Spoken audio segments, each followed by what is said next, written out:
Hi friends, welcome back to my channel. నేను ఈ మధ్య శ్రీశైలం వెళ్ళానండి. వచ్చిన తర్వాత కొంచెం సిక్ అయ్యాను. అందుకనే వెంటనే వీడియోస్ పోస్ట్ చేయలేకపోయాను. శ్రీశైలం ప్రయాణం గురించి అయితే ఒక వీడియో పోస్ట్ చేశాను కదా! అయితే నేను శ్రీశైలం వెళ్ళడానికి కారణం అసలు అక్కడ మెయిన్ అండి, ముఖ్యమైన విషయం అండి. చాలా మందికి తెలియని విషయాలు కొన్ని చెప్దాం అనుకుంటున్నాను. అంటే నేను శ్రీశైలం వెళదాము అని ఎందుకు అనుకున్నానంటే ఇష్టకామేశ్వరి దర్శనం కోసం అండి. అంటే ఇంతకుముందు కూడా అంటే మేము చాలా సార్లు వెళ్ళాము ఈ శ్రీశైలం.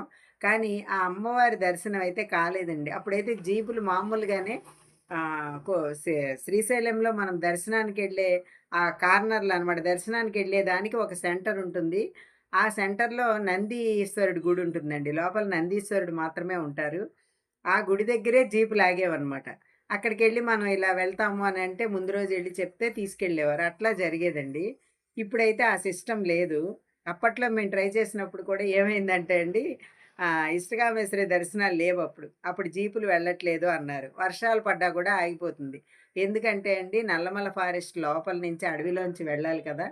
ఆ జీపులవి వెళ్ళడం కోసం కొన్ని కొన్ని టైముల్లో ఇలా వర్షాలు పడ్డా ఏదన్నా సరే కొన్ని కొన్ని పరిస్థితుల్లో ఈ ప్రయాణం ఆగిపోతుందండి. అలాగే ఇప్పుడు గూడా ఇష్టకామేశ్వరి దర్శనం లేదండి. జూలై 1 నుంచి సెప్టెంబర్ లాస్ట్ వరకు 3 మంత్స్ లేదనమాట. మేము ఫస్ట్‌లో ఆ నందీశ్వరుడి గుడి దగ్గర జీపులు ఫస్ట్‌లో అండి, చాన్నాళ్ళ క్రితం అనమాట. అప్పుడు అడిగినప్పుడు కూడా ఇలాగేనండి. ఆగిపోయినియి, ఇప్పుడు జీపులు వెళ్ళట్లేదు అన్నారు. అప్పటినుంచి నా కోరికనమాట. అమ్మవారి దర్శనం ఎలాగైనా చేసుకోవాలని. ఆ దర్శనం చేసుకోవాలనే కోరికతోనూ ఈ ప్రయాణం పెట్టమని చెప్పని మా భారతి గారిని గట్టిగా అడిగానండి. ఎందుకంటే మా ఫ్రెండ్ భారతి గారే ఇలా యాత్రలన్నిట్లికి తీసుకెళ్తూ ఉంటారనమాట. అందరిని స కలిపి వాళ్ళ ఫ్యామిలీ మెంబర్స్ గాని, ఫ్రెండ్స్ గాని అందరిని కలిపి తీసుకొని వెళ్తారు. బాధ్యతగా తీసుకెళ్ళి అన్నీ చూపించి తీసుకొస్తారండి. అందుకే ఆవిడనే అడిగాను. అడిగితే ఆవిడ ఈ ప్రయాణం పెట్టారనమాట. అడగగానే ఆవిడ ఒప్పుకున్నారండి. శ్రీశైలం బయలుదేరెళ్ళాము. నాకు కూడా ఏమనిపించిందంటే అండి, ముందు ముందు వయసు మనకి ఇబ్బంది పెడుతుంది. అది అడవి అంటున్నారు కదా! ఆ జీపుల్లో ప్రయాణాలు అవన్నీ చేయగలమో లేమో, అసలెలాగా? అసలు ఈ టిక్కెట్లవి ఎలా తీసుకోవాలి? అసలు ఏంటి? ఇవన్నీ అండి అసలు నాకు చాలా ప్రశ్నలున్నాయి. ఇష్టకామేశ్వరి అమ్మవారి దర్శనానికి వెళ్ళడానికి ఎన్నో ప్రశ్నలండి. ఆ ప్రశ్నలన్నింటికి సమాధానం దాదాపుగా నాకు దొరికింది. అమ్మవారి దర్శనం కూడా దొరికిందండి. ఆ వీడియో కూడా నేను నెక్స్ట్ వీడియోస్‌లో పోస్ట్ చేస్తాను. అయితే అమ్మవారి టికెట్స్ గురించి చాలా మందికి తెలియని విషయాలు చాలా ఉన్నాయండి. అవి తెలియచెప్దామని ఈ వీడియో చేస్తున్నాను. అయితే మేము రూమ్ తీసుకున్నామండి. రూమ్ తీసుకొని రూమ్‌లో సెటిల్ అయిన తర్వాత మళ్ళా ఆ గుమస్తా గారి దగ్గరికొచ్చి, "ఏవండీ ఇష్టకామేశ్వరి గుడికి ముందు రోజే టికెట్స్ తీసుకోవాలంటారు కదా! ఎలా తీసుకోవాలి?" అనంటే, "ఏం లేదమ్మా, ఇవాళ రాత్రి గాని, తెల్లవారుజామున గాని వెళ్లి అక్కడ కూర్చుంటే లైన్ ప్రకారం టికెట్స్ ఇస్తారు" అని చెప్పనన్నారండి. మేము ఆల్రెడీ ఆన్‌లైన్‌లో ట్రై చేసాం. ఆన్‌లైన్ టికెట్స్ ఓన్లీ 16 మాత్రమే. 104 టికెట్లు మాత్రం ఆఫ్‌లైన్ ఇస్తారండి. మొత్తం 120 మాత్రమే టికెట్లు. ఎందుకంటే అక్కడి నుంచి వెళ్ళేవి 15 జీపులు, జీప్‌కి 8 మంది. సరిపోయింది కదండీ! 8, 15 అనమాట. అలా అనమాట. అయితే ఆ 120 టికెట్లు మాత్రమే ఉంటాయి. ఆఫ్‌లైన్ చాలా ట్రై చేసాం, దొరకలేదండి. ఎలా తీసుకోవాలంటే ఆయన చెప్పారనమాట. ఇలా ముందు రోజు తెల్లవారుజామునో, రాత్రో వెళ్తే మీకు దొరుకుతాయమ్మా. అయినా గాని అసలిప్పుడు చూడండి, ఒక్కసారి మీరు మీకెవరైనా తోడుంటే ఇద్దరు డబ్బులైతే అయినియి గాని వెళ్ళండి శిఖరం దగ్గరికి. శిఖరం పక్కనే అండి నెక్కంటి జంగిల్ రైడ్ అని ఉంటుంది. అక్కడ తీసుకోవాలనమాట టికెట్లు. ఇప్పుడెళ్ళండి, వెళ్తే గనక మీకు దొరకొచ్చు. ఏమన్నా మిగిలితే ఇస్తారు అన్నారు. అంటే నాకర్థమైందేంటంటే అండి, మీకు చెప్తాను, తర్వాత చెప్తాను. ఆయన చెప్పారు. చెప్పిన తర్వాత మేము బయలుదేరామండి. మా అబ్బాయిని తీసుకొని, "భారతి గారు మేమెళ్లి ట్రై చేస్తామండి" అంటే, "ఓకే" అన్నారు. మనిషికి 3 టికెట్లు ఇస్తారంటండి అనంటే, సరే అని ఎళ్ళిపోయాము. అక్కడ ఇలా శిఖర దర్శనానికెళ్ళాలంటే మనిషికి రూ. 100 అన్నాడు ఆ అబ్బాయి. అనగానే వెళ్ళి ఆ ఆటో వ్యాన్‌లో కూర్చున్నామండి. వ్యానంతా నిండాక కదా తీసుకెళ్తారు వాళ్ళు. అందుకని కూర్చున్నాం. కూర్చున్నాక మా ముందు కూర్చున్న వాళ్ళు అక్క మహాదేవి గుహలకెళ్ళామన్నారు. ఏవేవో చెప్తున్నారనమాట. ఈలోపు కరెక్ట్‌గా వ్యాన్ బయలుదేరే ముందు ఒక ఆయనొచ్చి ఎక్కారండి ఫ్రంట్ సీట్‌లో. ఎక్కితే ఆయన కూర్చున్న తర్వాత ఇలా మామూలుగా ఎవరెవరు ఎక్కడికెళ్తారని అడుగుతూ ఉంటాం గదా! అలాగే మా ముందు వాళ్ళు ఆయన్నడిగారనమాట. "ఎక్కడికెళ్తున్నారండి? ఇవి చూసారా? ఇక్కడ చుట్టుపక్కల అక్క మహాదేవి గుహలు చూసారా? శిఖరం చూసారా?" ఇవన్నీ అంటే, లేదండి, మేము రాత్రంతా ఇష్టకామేశ్వరి గుడి దగ్గరే నిద్ర చేశాము. పొద్దున్నే మాకు టిక్కెట్లు దొరికినియి. రేపు మాకు దర్శనం. ఈలోపు ఈ పాలధార, పంచదార, శిఖరం ఇవన్నీ చూద్దామని నేను మీ వ్యాన్‌లో వస్తున్నాను" అని అన్నారాయన. అనేసరికి అదేంటండి టికెట్లు ఇప్పుడు కూడా ఉంటాయంట కదండీ! ఏమన్నా మిగిలితే అని నేను వెంటనే అడిగేశాననమాట. ఇప్పుడెందుకుంటాయండి? మా లైనొచ్చేటప్పటికే అయిపోయినియి. ఇంకా మా వెనక చాలా మందున్నారు. వాళ్ళిచ్చేవి 120 టికెట్లే. "ఏం ఉండవు వేస్ట్ అండి మీరిప్పుడు వెళ్ళినా ఛార్జీలు పెట్టుకుని" అని అన్నాడు ఆయన. అనేసరికి ఇక సరే నా వ్యాన్ దిగిపోయి వెళ్ళిపోయాం. వెళ్ళిపోయి ఇంకా దొరకవులే అని చెప్పేసని ఫిక్స్ అయిపోయాం. ఆయనతో అంటే, "ఆ! లేదమ్మా ఏమన్నా మిగిలితే ఇస్తారు." కానీ టికెట్లు ఇచ్చిన తర్వాత ఎవ్వరు ఉండరండి. మేము వెళ్ళిన తర్వాత మేము ఎదుర్కొన్న మాకు తెలిసింది ఆ పరిస్థితనమాట.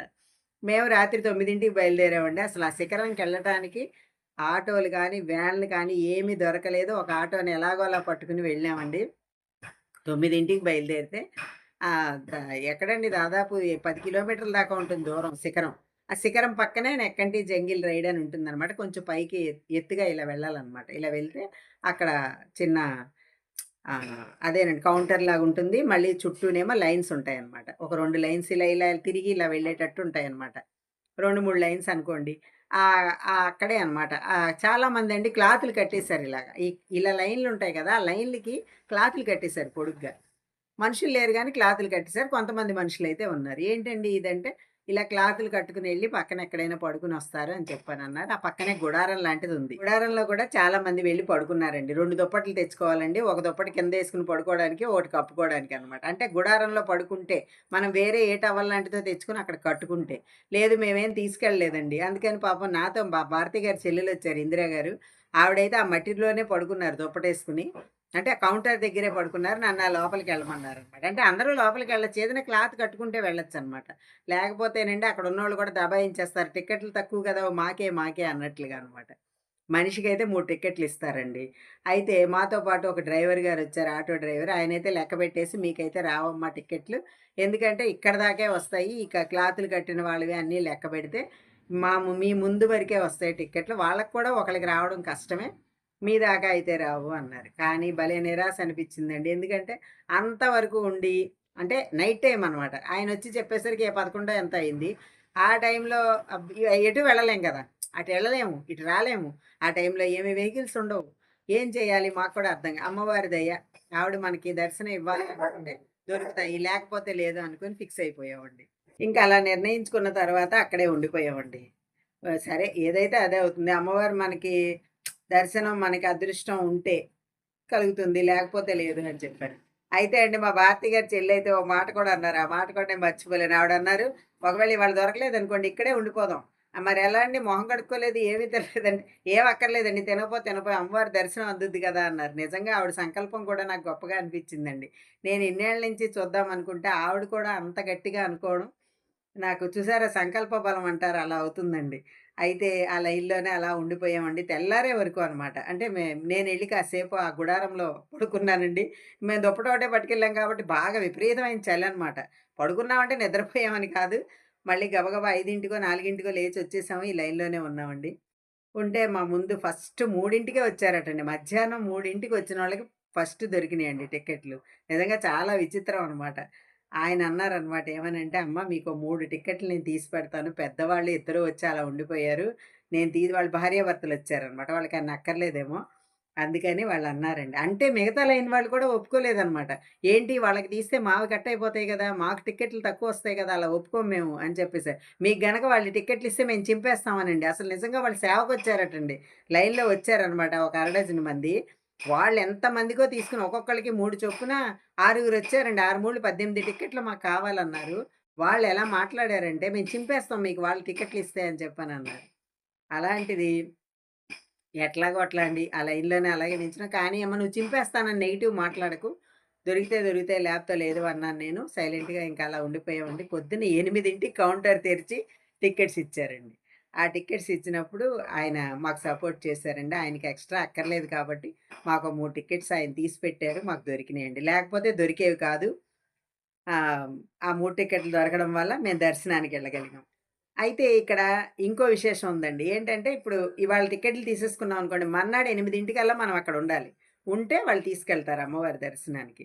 అయితే ఆ మర్నాడు వెళ్ళినప్పుడు ఏవైనా అంటే కొంతమంది క్యాన్సిల్ అంటే అందరూ కూడా తీసుకున్నంత మాత్రాన అందరూ వస్తారని లేకుండా ఎవరైనా మిస్ చేస్తే మాత్రం మిగిలితే అది ఎవరికైనా ఇస్తారండి. అది అట్లా దొరుకుతాయి గానీ, లేకపోతే మాత్రం మనం ఏ 10కో, 12కో వెళ్తే మనకు దొరికేస్తాయి అనుకోవడానికి లేదండి. ఒక నైట్ అంతా అక్కడ వెయిట్ చేస్తేనే దొరుకుతాయి. అది కూడా టికెట్ రూ. 1000 120 టికెట్లు మాత్రమే 16 ఆన్‌లైను, 104 టికెట్లు ఆఫ్‌లైను. అక్కడికెళ్ళి కూర్చున్న వాళ్ళకి టికెట్ రూ. 1000 అయితే రూ. 1000 పెడితే అమ్మవారి దర్శనానికి తీసుకెళ్తారు, భోజనం పెట్టిస్తారు, మళ్ళా తీసుకొస్తారు. అమ్మవారి దర్శనం అద్భుతం, భోజనం ఇంకా అద్భుతం. ఆ విశేషాలన్నీ మీకు నెక్స్ట్ వీడియోలో నేను షేర్ చేస్తాను.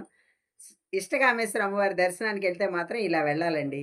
ఈ 3 నెలలైతే ఆగిపోయింది. జూన్ 1 నుంచి సెప్టెంబర్ 30th వరకు. అప్పుడు పులులకేదో ఉంటుందంటారండి. వాళ్ళ ఏదో కాలం అని చెప్తారనమాట. అందుకని ఆపేస్తారండి. మిగతా టైంలో చక్కగా ఎవరైనా ఇలా కావాలనుకుంటే అమ్మవారి దర్శనానికి ఇట్లా టికెట్లు తీసుకొని వెళ్ళొచ్చండి. ఆన్‌లైన్ మాత్రం తొందరగా ఓపెన్ అవ్వవు. ఎన్నాళ్ళు ట్రై చేసినా ఓపెన్ అవ్వని వాళ్ళు కూడా ఉన్నారు. ఇలా చేస్తేనే అమ్మవారి టికెట్లు దొరుకుతాయండి. అక్కడే మనం వెయిట్ చేయాలనమాట. మేము మర్నాడు వెళ్ళాం కదండీ! రైడ్‌కెళ్ళేటప్పుడు అక్కడ వాళ్ళని అడిగితే 1 గంటకే వచ్చి కూర్చున్నారంట. మధ్యాహ్నం 1 గంటకే. రేపొద్దున 8కి రావాల్సిన టికెట్ల కోసం మధ్యాహ్నం 1 గంటకే అక్కడున్నారండి. అట్లా అండి రాను రాను పెరుగుతున్నారు జనం గూడా. కాబట్టి ఆ టైమింగ్స్ తెలుసుకొని మనం వెళ్తే అమ్మవారి దర్శనం చక్కగా జరుగుతుందండి. ఓర్పుగా ఉండాలి. మనిషికి 3 టికెట్లు ఖచ్చితంగా ఇస్తారు. 3 ఆధార్ టికెట్లు ఆధార్ నంబర్స్ చూపించాలి మనం. ఫోన్‌లో అయినా చూపించొచ్చు, పట్టుకెళ్ళినా చూపించొచ్చు. ఓకేనా అండి? నాకు తెలిసిన వివరాలైతే మీతో పంచుకున్నాను. ఇష్టకామేశ్వర అమ్మవారిని చూడాలనుకున్న వాళ్ళు ఇలా వెళ్ళండి. తప్పకుండా దర్శనం అవుతుంది. అసలొక అద్భుతమైన దర్శనం అమ్మవారిది. నేనైతే మాటల్లో చెప్పలేనండి. ఈ వివరాలన్నీ తెలియని వాళ్ళకి తెలుస్తాయి. మేమేమీ తెలియకుండా వెళ్ళాక ఇవన్నీ తెలుసుకున్నామండి. ఆ విషయాలన్నీ మీతో పాటు పంచుకుంటే, ఇలా వెళ్ళాలనుకున్న వాళ్ళు వెళ్తారని ఈ వీడియో చేస్తున్నాను. మీకు ఈ వీడియో నచ్చిందా అండి? నచ్చితే like, share and subscribe my channel. Thank you.